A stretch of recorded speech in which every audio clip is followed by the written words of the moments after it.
Oke, assalamualaikum warahmatullahi wabarakatuh. Kita berjumpa lagi pada edisi kali ini yang akan kita membahas untuk salah satu uji statistik yang ada di non parametrik yaitu uji Friedman. Uji Friedman ini adalah uji perbandingan atau uji perbedaan untuk membandingkan atau mencari perbedaan lebih dari dua sampel ya, lebih dari dua data dengan skala datanya adalah ordinal. Kalau skala datanya interval rasio tetapi datanya tidak normal, kita tetap masuk di uji treatment. Tapi kalau datanya interval rasio dan normal, maka kita menggunakan uji ANOVA two way ya. Di sini datanya berpasangan lebih dari dua, datanya ordinal, maka kita menggunakan uji Friedman. Tapi kalau datanya adalah nominal ya, kalau datanya nominal kita menggunakan Cochrane.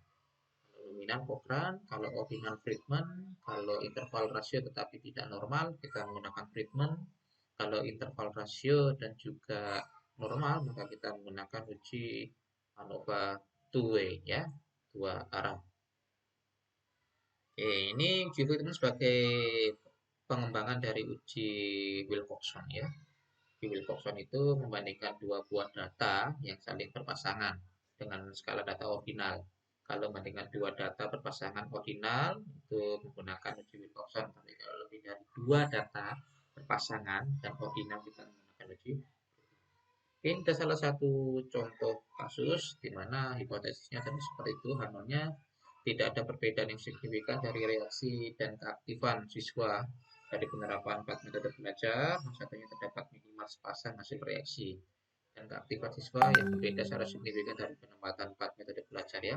Penerapan 4 metode, ada metode A, ada metode B, dan ada metode C ya. Ini 4 metode, sampelnya sebanyak 20 responden, 20 siswa yang akan kita gunakan untuk menilai apakah metode-metode belajar yang ada di sini berbeda atau tidak secara signifikan ya terhadap reaksi dan keaktifan siswa.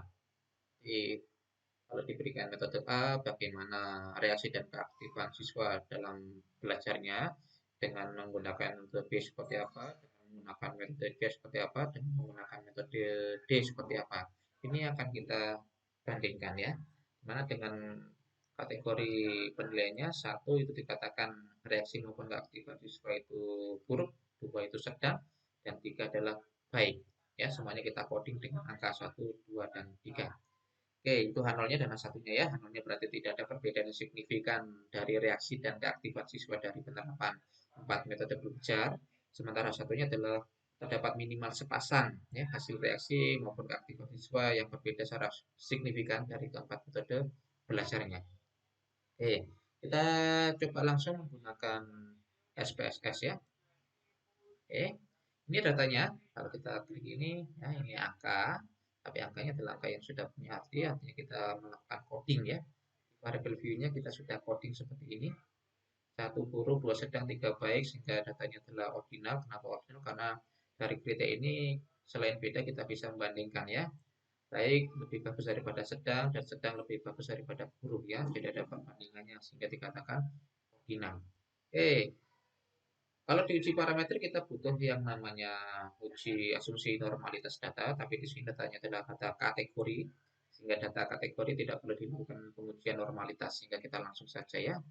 Dari 4 metode ini dengan penilaian 20 siswa, klik analyze ya, pilih analisisnya, masuk ke non parametric test, kemudian pilih ke related sample ya, pilih ke related sample.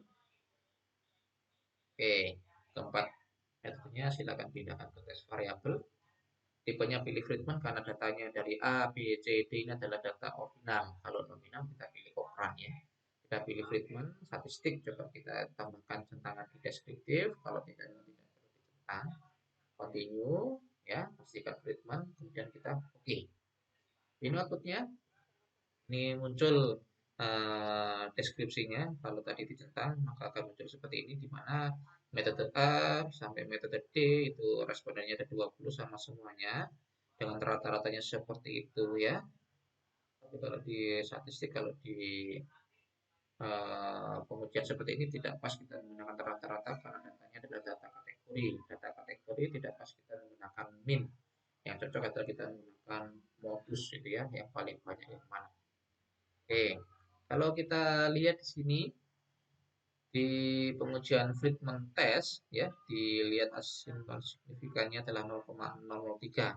Di sini berarti lebih kecil dari alfa, alfanya kita pakai yang standar kalau tidak disebutkan di awal ya, maka kita menggunakan alfa standar aja 0,003, lebih kecil dari alfa maka nolnya ditolak, A1 diterima. Maka tadi kalimatnya adalah terdapat minimal sepasang ya perbedaan reaksi maupun keaktifan siswa dari penerapan 4 metode belajar. Karena ada kata-kata minimal sepasang yang berbeda, maka di sini belum selesai. Kita perlu untuk pengujian berikutnya. Kalau sepasang maka kita butuh pengujian 222 ya. Kalau di sini ternyata kesimpulannya lebih dari 0,05 maka tidak ada beda, nolnya diterima kan? Maka tidak ada beda, maka selesai. Sudah ya. Kalau signifikannya lebih dari 0,05 maka nolnya diterima sehingga dikatakan tidak ada beda, selesai. Tapi kalau di sini ternyata signifikannya lebih kecil dari alfa, maka satu yang diterima. Minimal ada sepasang yang berbeda. Kalau sepasang, maka kita masih butuh pengujian lebih lanjut ya. Kalau sepasang, maka kita butuh pengujian membandingkan A dengan B, A dengan C, A dengan D. Itu ada beda apa tidak ya. B dengan C, B dengan D, C dengan D. Semuanya kita uji. Oke, kita contohkan satu, nanti yang lainnya bisa dicoba sendiri ya.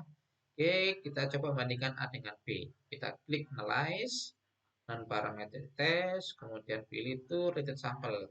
Kalau keempat-empatnya bersamaan kita pilihkan related sample. Kalau kita bandingkan 2, 2, 2, kita pakai 2 related sample ya. Klik ini.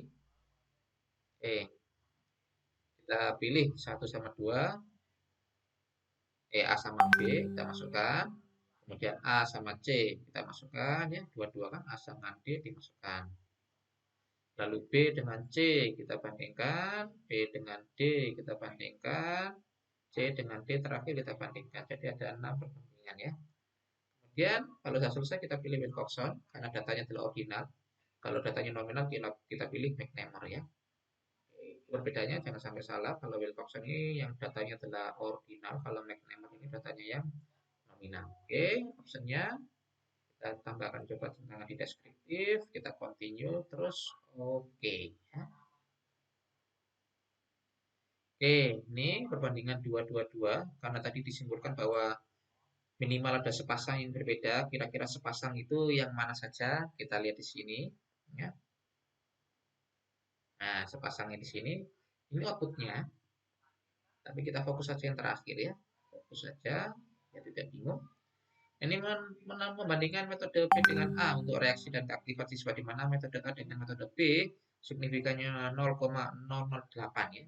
B dengan A dibandingkan itu 0,008 signifikan detailnya. Dua arah ya, signifikan dua arah.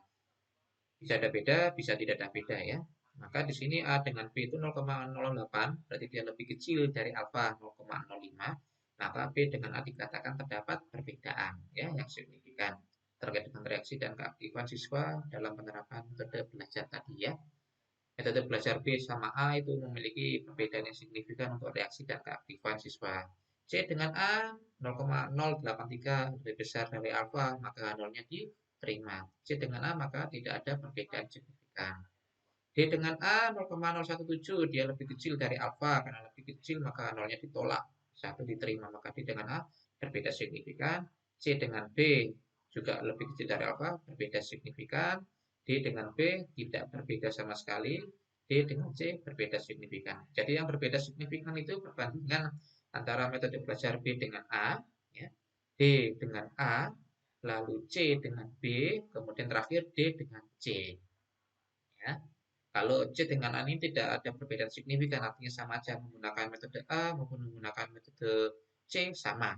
Jadi kalau pilih salah satu bisa ya, karena berbeda. C dengan A ini sama-sama menunjukkan hasil reaksi dan keaktifan siswa, ya sama. Jadi pilih salah satu aja kalau mau menerapkan apakah C apakah A.